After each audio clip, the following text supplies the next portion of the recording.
जय गुरु जी। चिकित्सक द्वारा आस्था को नमन। डॉक्टर इंद्र मोहन भाटिया अमृतसर के एक समृद्ध व्यापारिक परिवार से हैं। उनके पिता जो अनेक बार अमृतसर नगर महापालिका के मेयर रह चुके हैं, निम्न वर्ग की सेवा में लगे रहते थे। उनके पुत्र की भी यही चाह रही है। इसी पैतृक परंपरा के कारण उन्होंने चिकित्सक बनने का निर्णय लिया। राजकीय चिकित्सा महाविद्यालय अमृतसर में 1962 में MBBS की परीक्षा पास करने के 4 वर्ष उपरांत 30 वर्ष की आयु में उन्होंने अखिल भारतीय आयुर्विज्ञान संस्थान से शल्य चिकित्सा का स्नातकोत्तर पाठ्यक्रम पूर्ण किया। उनकी विशेषता दृष्टि संबंधी अभिघात रोगी में थी और अब वह इस विभाग के अध्यक्ष पद पर कार्यरत हैं। स्वाभाविक है कि चिकित्सक ने अपने व्यवसाय से संबंधित विज्ञान को गहराई से अपनाया। आधुनिक युग के इस ज्ञान की पद्धतियों में उनकी अटूट आस्था रही है। 2002 में कुछ ऐसी घटना हुई जिसने उनके समस्त ज्ञान को पूरी तरह से झंझोर कर रख दिया। वे अपनी पुत्र वधू के साथ गुरुजी के दर्शन के लिए आए। उन्हीं के शब्दों में उस अवसर का अनुभव हम पूरी तरह से अपरिचित थे। सबको चाय दी गई। मैंने उसे ग्रहण कर लिया, किंतु मेरी बहू ने उसे अस्वीकार कर दिया। गुरुजी ने ये देखकर उसे कहा कि ये चाय नहीं, अपितु ये उसकी औषधि है। उसे पुत्र उत्पत्ति होगी, जिसके कारण वह उनके पास आई थी। मेरी बहू के विवाह को 4 वर्ष हो गए थे और सर्वोत्तम चिकित्सकों ने बताया दिया था कि उसका गर्भवती होना असंभव नहीं तो अत्यंत कठिन है। इससे वे अति व्याकुल थी। हम अचंभित रह गए क्योंकि इसके बारे में संगत में किसी को ज्ञान नहीं था। 1 वर्ष बाद वह गर्भवती हुई और उसने एक प्यारे से पुत्र को जन्म दिया। मेरे समस्त चिकित्सक मित्र, जिसको उसकी समस्या का पता था, आश्चर्यचकित रह गए। चिकित्सक की विज्ञान के समस्त नियमों पर बनी हुई आस्था डगमगा गई। वे कहते हैं कि गुरुजी के इस संदर्भ को वह समझ पाने का उसका विश्लेषण करने में असमर्थ थे। अभी वह उसकी वैज्ञानिक विवेचना में ही लगे थे जब गुरुजी एक अन्य अनुयायी हुई। उनकी बहू की 70 वर्षीय दादी, जो मधुमेह की रोगी थी, पीठ दर्द से पीड़ित हो गई और उनकी टांगों के निचले भाग में पक्षाघात होने लगा। वे सरलता से चल नहीं पा रही थी। उनकी संस्था के स्नायु चिकित्सकों ने परीक्षण किए और पूर्ण लकवे से बचाने के लिए शल्य क्रिया का परामर्श दिया। जब मैं उन्हें गुरुजी के पास लाया, उनकी शल्य क्रिया की तिथि निश्चित हो चुकी थी। वे अपने शब्दों में वर्णन करते हैं, चलते हुए मैंने गुरुजी में उनकी शल्य क्रिया की सफलता के लिए विनती करी। उन्होंने मुझे देखते हुए पूछा कि कैसी शल्य क्रिया। उन्होंने प्रसाद ग्रहण कर लिया है और अब वह स्वस्थ हो जाएंगी। अतः हमने शल्य क्रिया को स्थगित कर दिया और वह स्वस्थ होने लगी, जिसमें कुछ ही सप्ताह लगे। डॉक्टर भाटिया कहते हैं कि आने वाले वर्षों में उन्होंने अनेक मरणासन रोगी स्वस्थ होते हुए देखे हैं। गुरु कृपा से विकट हृदय और अनन्य असाध्य रोगी ठीक हुए हैं। गुरु जी को बताए बिना भी चमत्कार हुए हैं। डॉक्टर भाटिया का विश्वास है कि गुरु जी की कृपा का पात्र बनने के लिए पूर्ण आस्था, धैर्य और समर्पण करने की क्षमता होना आवश्यक है। उनके व्यक्ति तत्व का पूर्ण परिवर्तन गुरु जी का उनको सबसे बड़ा उपहार रहा है। मेरे जीवन में अब पूर्ण शांति है। डॉक्टर भाटिया कहते हैं, उन्होंने मुझे ईश्वर के अस्तित्व से पूर्ण विश्वास और शरण दी है। Doctor Indra Mohan Bhatia, MBBS, doctor MSMS, Gurgaon. ईश्वर दूत। किसी भी स्पष्ट कारण के अभाव में जब मेरा महाविद्यालय में पढ़ रहा मेरा पुत्र शोक संतप्त हुआ तो मुझे अत्यंत दुख हुआ। मैं ध्वस्त हो गई थी। यद्यपि हमने कई विशेषज्ञों की राय ली, मुझे गुरुजी की याद आई, जिनके बारे में मैंने अपनी बेटी से सुना था। मेरी बेटी की एक मित्र का परिवार गुरुजी के पास जाते थे। मित्र की मां ने गुरुजी से परिचय कराने का प्रस्ताव स्वीकार कर लिया था। उन्होंने हमें बार बार ये आश्वासन भी दिया कि सब कुछ पहले जैसा हो जाएगा और मेरे पुत्र का वर्ष भी नष्ट नहीं होगा। गुरुजी सब सही कर देंगे। मैं तो अपने पुत्र को स्वस्थ देखना चाहती थी। महाविद्यालय में 1 वर्ष का नुकसान तो कोई विशेष बात नहीं थी। पहले दर्शन के समय गुरुजी अत्यंत उदार और ध्यान रखने वाले प्रतीत हुए। एक बार उन्होंने सब कुछ ठीक होने की बात कही तो मैं निश्चिंत हो गई। गुरुजी की कृपा से मेरे पुत्र ने शनैः शनैः प्रगति करनी प्रारंभ कर दी। चिकित्सक के परामर्श के विरुद्ध मेरे पुत्र ने आधी परीक्षाएं नियत कार्यक्रम के अनुसार दी। उसके पश्चात महाविद्यालय के अधिकारियों ने उसे 1 मास के उपरांत शेष परीक्षाएं देने की आज्ञा भी दे दी। फलस्वरूप वे सब में अच्छे नंबर लेकर उत्तीर्ण हुआ। परमात्मा और गुरुजी की कृपा से मेरा पुत्र 1 माह में पूर्ण रूप से रोग निर्वित हो गया। अब वह आनंद पूर्वक अपने छात्रावास में रहकर अच्छी तरह से अध्ययन कर रहा है। उसका शोक संतप्त मानसिक रूप एक बुरे स्वप्न की भांति लगता है। गुरुजी से मिलने के पश्चात ऐसा प्रतीत होता है कि पूरे परिवार को उनका स्नेह प्राप्त हुआ है। हमें उनकी छाया में सुरक्षा का आभास होता है। मैं गुरुजी की दया के लिए सदा उनकी कृतज्ञ रहूंगी। वे वास्तव में ईश्वर दूत हैं। एक भक्त, नम अवकाश का प्रज्वलित सूर्य। अपने गुरु की महानता का वर्णन करने का मुझ में सामर्थ्य नहीं है, क्योंकि मात्र शब्द उनकी आदित्य दिव्यता के लिए अपर्याप्त हैं। तथापि उनकी आज्ञा से आदर और प्रेम से भरे कुछ शब्दों में उन्होंने अपनी कृपा से हमें कुछ धन्य करा है। ये अनुभव आपके साथ बांट रही हूँ। जीवन के अस्तित्व का मार्ग मोक्ष प्राप्ति की कामना के समान है। जो अपने जीवन की भाग दौड़ अपने गुरु को समर्पित कर देते हैं, उनके लिए ये सरल हो जाता है। वास्तव में हम मार्गदर्शक ना होकर केवल अनुयायी हैं। मेरा जन्म एक जट सिख परिवार में हुआ था। मेरे परिवार में आनंद, सुख, समृद्धि, शिक्षा और अनुशासन किसी का अभाव नहीं था। अपने बचपन से मैं अपने दादा से बहुत प्रभावित रही हूँ, जो सदा धर्म और ईश्वर में विश्वास रखते आए हैं।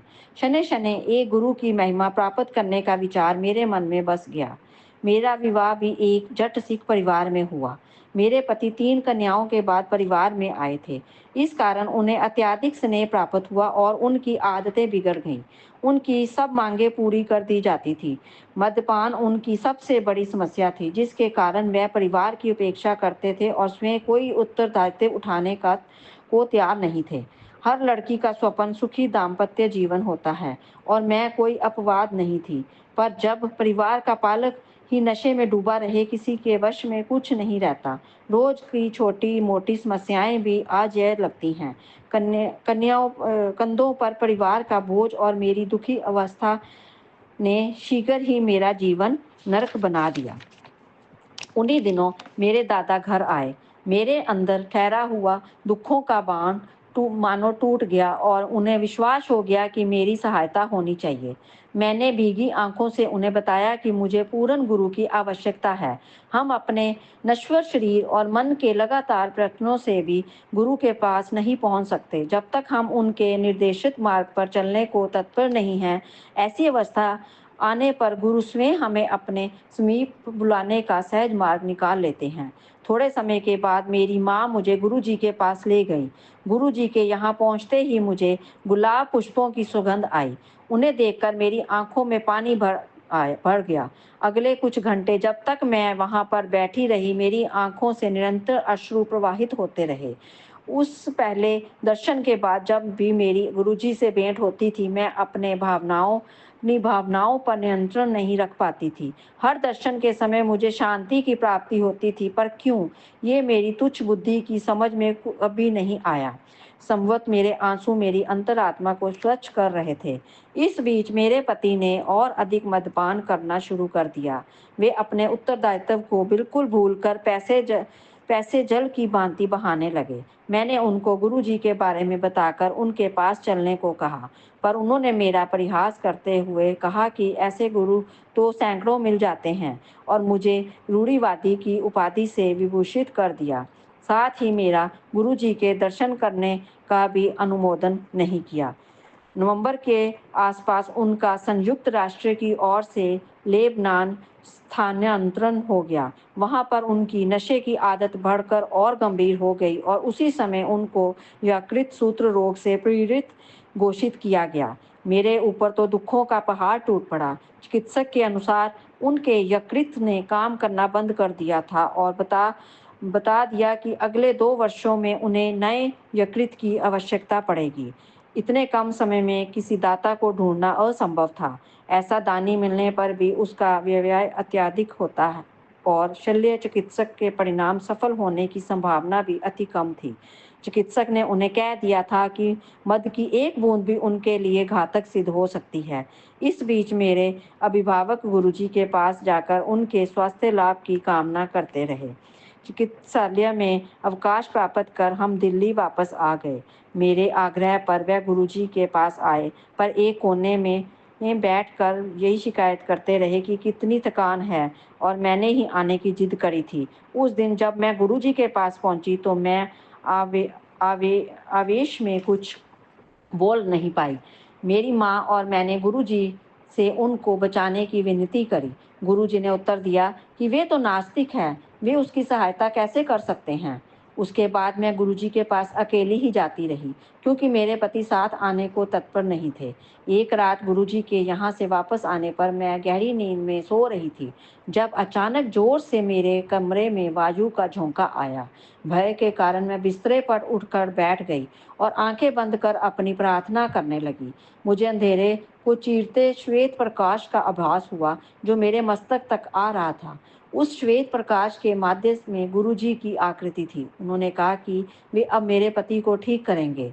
अगले 15-20 मिनट तक शल्य कक्षों के समान गंध आती रही। उसके बाद जब सब साफ हो गया तो गुरुजी ने कहा कि उन्होंने मेरे पति को स्वस्थ कर दिया है। उसके बाद मैं सो गई। उस दिन भी को बीते हुए 6 वर्ष बीत गए हैं, परंतु मेरे पति ने अपने नशे की आदत बनाए रखी है। मेरे परिवार वाले और मैं विस्मित हैं कि चिकित्सकों के कथन के विपरीत उनका स्वास्थ्य बना हुआ है और गुरुजी कैसे उनकी दिन रात देखभाल कर रहे हैं। मेरे पति भी गुरुजी द्वारा दिए गए जीवन दान के लिए उनके आभारी हैं। इस संसार के समस्त ग्रंथों के अनुसार मनुष्य के जन्म में पूर्व ही उसकी मृत्यु की तिथि का निर्धारण हो जाता है और कोई भी उसे एक श्वास अधिक या एक कम नहीं कर सकता है, किंतु उसके कर्मों को समाप्त करने का सामर्थ्य केवल सर्वोच्च सृजनकर्ता के पास है। गुरु जी ही इस ब्रह्मांड के संचालक हैं। वे सर्वश्रेष्ठ शक्ति हैं, जिन्होंने मेरे जीवन की कथा को पुण्य लिखा है। मैं और मेरे परिवार वालों के ने अनगिनत बार गुरु जी से सहायता की पुकार लगाई है और ये अनुभव किया है कि अचानक ही सब कुछ ठीक हो गया है, जैसे किसी ने कोई जादुई छड़ी घुमा दी हो। एक बार मुझे गुरुजी के पास अपनी आधा दर्जन से अधिक सहेलियों को ले जाने का संयोग प्राप्त हुआ।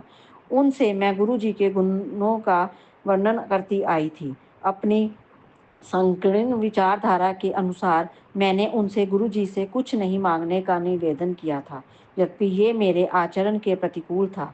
गुरुजी के चरण स्पर्श करते समय उन्होंने मेरे मन के भाव पढ़ते हुए बताया कि उन सब ने उनसे कुछ ना कुछ विनती करी थी। उन्होंने सबकी मनोकामना पूर्ण कर दी है। उनके पास से कोई भी खाली हाथ नहीं लौटता है। व्यापारी को समृद्धि, रोगी को स्वास्थ्य लाभ, विद्यार्थी को विद्या आदि। कुछ को अनेक आशीष का अभ्यास हो जाता है, शेष अनभिन्न रहते हैं। उनके स्नेह की कोई सीमा नहीं है। आस्तिक या नास्तिक सबको उनकी दया प्राप्त होती है। उनकी कोई मांग नहीं है, वे कोई आश्वासन नहीं लेते, पर उनकी दिव्य अभिभूति धीरे धीरे आपको परिवर्तित कर देती है। प्रतिदिन याचक अपने दुख लेकर उनके दर्शन के लिए आते हैं और उनकी कृपा उन पर मेघों से ढके हुए नम अवकाश को चीर कर चमकते हुए सूर्य की भांति बरसती है। जय गुरु जी, शुक्राना गुरु जी।